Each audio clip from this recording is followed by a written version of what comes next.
The Imperial Nursery was a fortress, built from stone alloy and thermal shields, designed to contain the Inside, the silence was broken only by the sound of fire-breathing infants.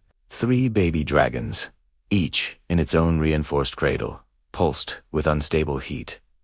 The air shimmered around them. Touch was met with violent reaction, and caretakers, clad in heavy armor, could only last an hour before the risk of injury became a certainty. Since hatching, no method had managed to stabilize these creatures. From behind reinforced observation glass, the Emperor watched. The cost was mounting. 12 handlers lost in just 6 days. It wasn't malice, not from these infants. It was pure, unfiltered instinct. The dragons responded to fear with a torrent of flame.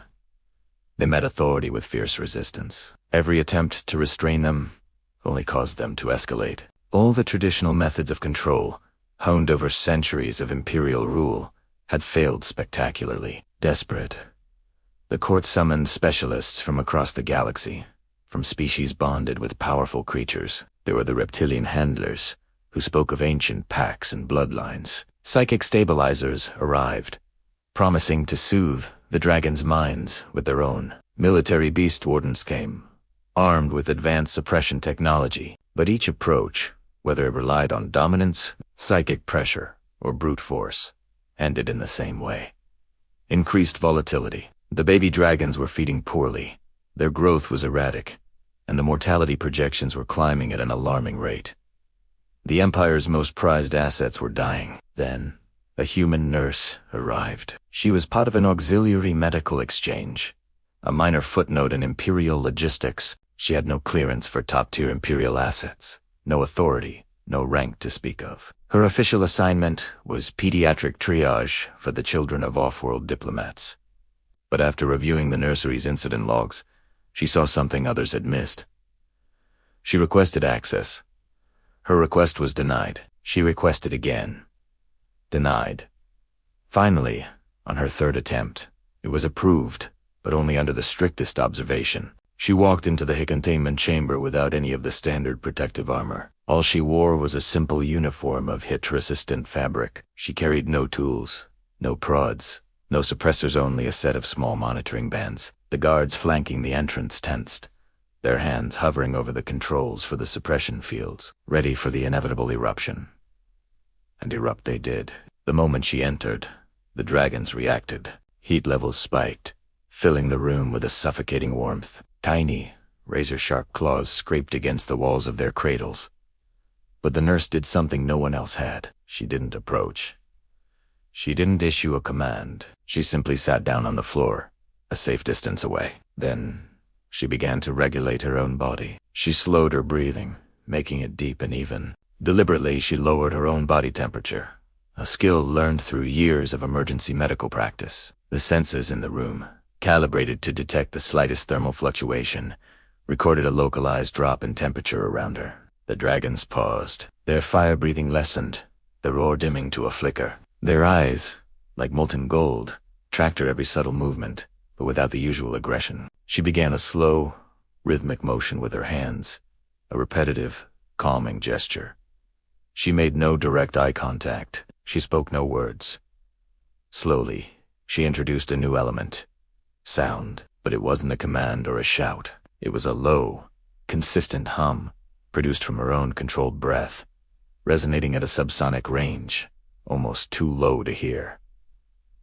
The effect was immediate. The dragons adjusted their postures. Their tense, spiky wings began to relax. Their flame socks, which had been swollen and ready to burst, contracted. From the observation deck, the caretakers and specialists watched, stunned. They finally saw a pattern. The dragons weren't just hostile beasts. They were mirrors. They were reflecting their environment. They weren't inherently aggressive. They were critically overstimulated.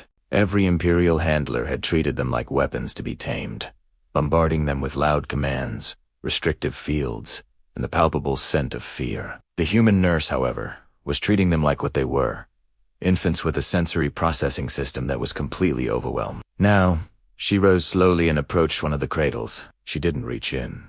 She simply placed her hand near the shell-like scales of the baby dragon, close enough to feel its heat, but not touching. She let her own cooler temperature create a gradient, allowing the radiant heat to equalize between them. There was no flinch, no hiss, no jet of flame. Next, she dimmed the room's lighting, bringing the harsh glare down to a soft glow. For the first time since they hatched, the baby dragons entered a natural rest cycle. Within the hour, they began to feed properly. Their consumption normalized, and their growth pattern stabilized. The suppression fields were never activated. The injury incidents dropped to zero. The discussion in the Imperial Court shifted dramatically. The incident was no longer about failed containment. It was about a profound cross-species developmental misinterpretation. Imperial doctrine had always assumed that creatures of power, like dragons, required dominance and conditioning from birth. But human medical training, especially in pediatrics, emphasized a different principle: regulation before instruction. You can't teach a child, or a dragon, who is in a state of panic. You must first create a safe, stable environment. The difference in approach produced undeniable, measurable outcomes. Control had failed.